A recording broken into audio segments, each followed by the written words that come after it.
안녕하세요. 나이버의 세상만사입니다. 오늘의 주제, 아이를 낳지 않으면 나라가 없어진다? 바로 저출산 문제에 따른 우리 미래 걱정입니다. 이런 주제를 뭐하러 시간 들여서 만들었냐고요? 잘못하면 20년 안에 저 같은 찌질한 평민들 쫄쫄이 배를 굶을 수도 있겠다는 위기감? 여기에서 비롯됐다고나 할 수 있겠네요. 나이버는 평소엔 멍 때리고 있어도 모르고 뒤통수 맞는 거 엄청 싫어하기 때문에 그렇습니다. 그런데 시작하거나 하면 역시 열나 말만한 나이버 어디 갑니까? 가기는 어딜, 코로나 때문에 나가지도 못하고 집콕하는 주제의 나이버입니다. 하여튼 이 주제 역시 너무 길어 1, 2부로 나누어 편집할 예정입니다. 짧은 영상 좋아하시는 여러분께 미리 죄송 따버립니다. 요즘 인터넷 TV에 보도되는 뉴스들 보면 저출산, 인구 고령화에 대한 이야기를 아주 심각하게 다룹니다.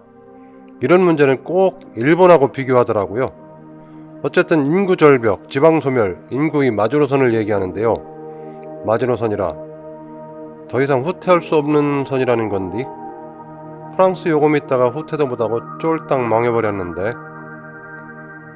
쌀알만한 나이버의 간덩이가 뉴스 볼 때마다 후덜덜 오금은 쩌릿쩌릿. 50년 뒤에는 대한민국이 없어지고 몇백 년 뒤에는 한민족이 소멸한다거라? 이거 믿어도 되나?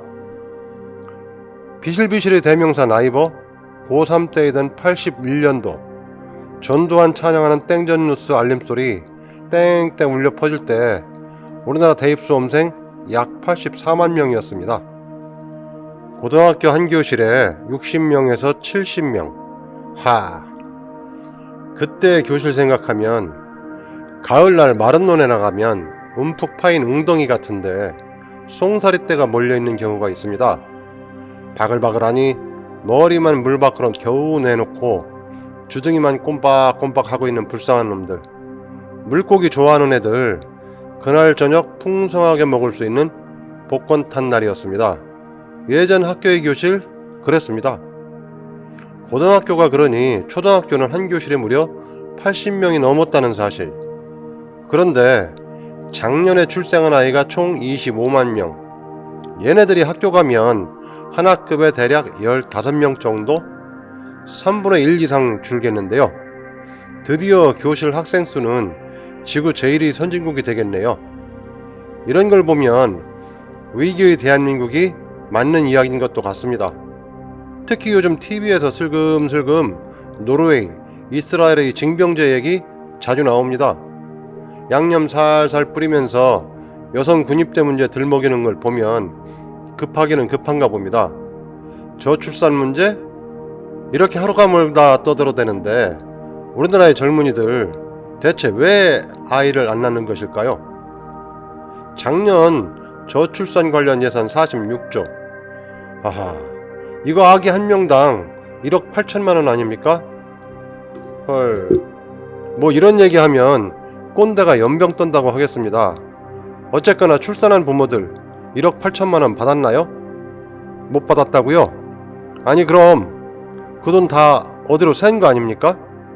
나이버가 어렸을 때 인구 늘면 나라 망한다고 과출산에 대한 교육과 캠페인 정말 어마어마했습니다. 시골에서는 아예 보건소에 동네 어머니들 강제로 모여놓고 피임약, 콘돔 무료로 지급하기도 했죠. 그리고 예비군 훈련 갔을 때 거시기 수술하면 훈련 안 하고 그냥 집에 보내줬습니다. 국방의 의무보다 인구 줄이는 것이 더 중요했던 시절이라니까요. 그런데 갑자기 저출산 문제가 심각하다? 인구 정책을 대체 어느 놈이 세우는 겁니까?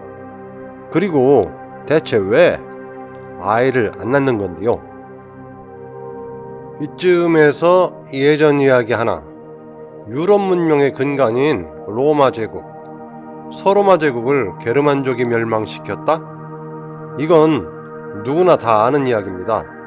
그런데 조금 깊게 살펴보면 서로마가 망한 근본적인 이유 몇 가지 있습니다. 그중 가장 큰 이유 중 하나, 바로 인구 감소입니다. 로마 제국은 게르만, 갈리아 등 다른 나라 침략하고 그 나라 재산 싹쓸이해서 지들 배불리는 침략 경제의 대표 케이스. 눈에 보이는 거 전부 뺏어오니 부자가 되었습니다. 그런데 로마 시민들 먹고 살만하니 아이를 낳지 않았어요. 그냥 현재를 즐기는 것에 치중하게 됩니다. 아이를 낳지 않으니 어떻게 되나요? 순수 로마인의 인구는 모르는 사이에 야금야금 줄어들게 됩니다. 세월이 흐른 다음에 아차, 이거 뭔 일이래? 하는 사이에 방위를 담당할 병력도 부족하게 됩니다.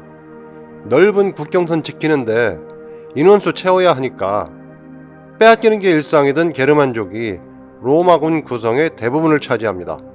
그리고 결국 그로 인해 망하게 됩니다. 문화가 뒤떨어져 원시적으로 생활하던 덩치 좋은 게르만족이 로마군에서 경험을 쌓은 뒤 서로마를 멸망시키게 되죠. 로마 이후에는 풍족한 나라가 없어서 그런지 한때 크게 유행한 흑사병, 큰 전쟁이 아닌 다음에는 현대에 들어와서야 출산율이 떨어지는 나라들이 생겼습니다. 2차 대전 후에 미국, 서유럽 등 잘 사는 나라의 출산율이 급격하게 떨어졌지요. 우리의 경우 아이 낳지 않는 이유를 헬조선, 사교육비, 주택 문제 등 여러 이유를 대고 있는데 한 가지만 얘기한다면 간단합니다. 이제 먹고 살만하니까 여성들도 교육하고 권리가 신장되면서 아이 낳지 않는 겁니다. 꼰대들의 경우 요즘 젊은이들 이기적이다, 그런 말까지 나오고 있는데 집단주의 문화가 강한 우리 젊은이들이 이기적이라면 개인주의적인 유럽은 출산율이 0%에 가깝게 떨어질 겁니다. 사교육비 안 들고 출산 지원 많은 서유럽, 북유럽은 아이를 너댓 명씩 낳나요? 제가 보는 저출산의 근본적인 문제는 우리나라 사회와 경제가 발전했기 때문입니다. 즉, 농업사회에서 산업사회로 바뀌면서 육아비용 대비 보상에 대한 기대치가 너무 낮아졌다는 데 있는 겁니다. 너무 얌체 같은 얘기로 들릴 수 있지만 예전에는 아이 낳으면 내가 늙었을 때 아이가 나를 봉양한다는 기대가 있었습니다. 또 사실이 그랬고요. 그런데 지금은 어떤가요? 자녀를 낳으면 아이에게 수입의 대부분을 투자해야 합니다. 옛날같이 밥 3끼 먹이면 끝나는 게 아니에요. 기간이 짧으면 좋은데 최소 24년에서 30년 투자해야 합니다. 그게 끝인가요? 기껏 뼈 빠지게 일해서 키워놓으면 끝이 아니에요. 죽을 때까지 자녀를 위해서 봉사해야 합니다. 나중에 죽을 때 유산 적다고 푸념 안 하면 다행입니다. 출산과 육아는 금전적 비용, 시간과 정신적 비용이 들어갑니다. 특히 여성들은 육아 때문에 경력 단절되는 경우도 상당히 많지요. 사회적 경력은 인생에서 아주 중요한 항목인데 육아 때문에 인생을 포기해야 한다는 이야기와 똑같습니다.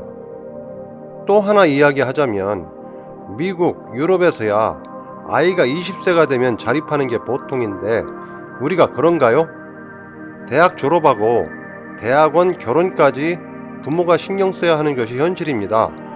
여기에서 끝나면 그나마 다행인데 자녀가 아이를 낳게 되면 할아버지 할머니가 육아 부담을 지는 경우가 상당히 많지요.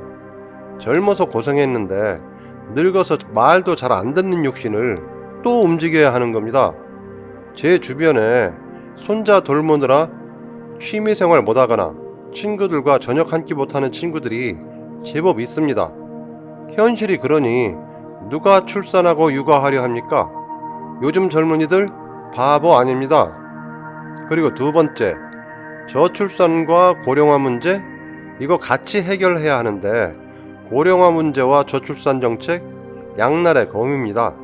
노인들 신경 써서 노후에 안락 평안이 함께할수록 애 안 낳는 분위기로 갈 겁니다. 물론 아이가 주는 기쁨 무척 큽니다. 저만 해도 두 아이가 세상 전부니까요. 그런데 이거 직접 키워보기 전에는 아무도 모릅니다. 그러니 당연히 애 안 낳지요. 1부는 여기까지. 나머지는 2부에서 말씀드리도록 하겠습니다. 이상 나이버의 세상만사였습니다. 감사합니다. 영상이 도움이 되었다면 구독, 좋아요 부탁드립니다.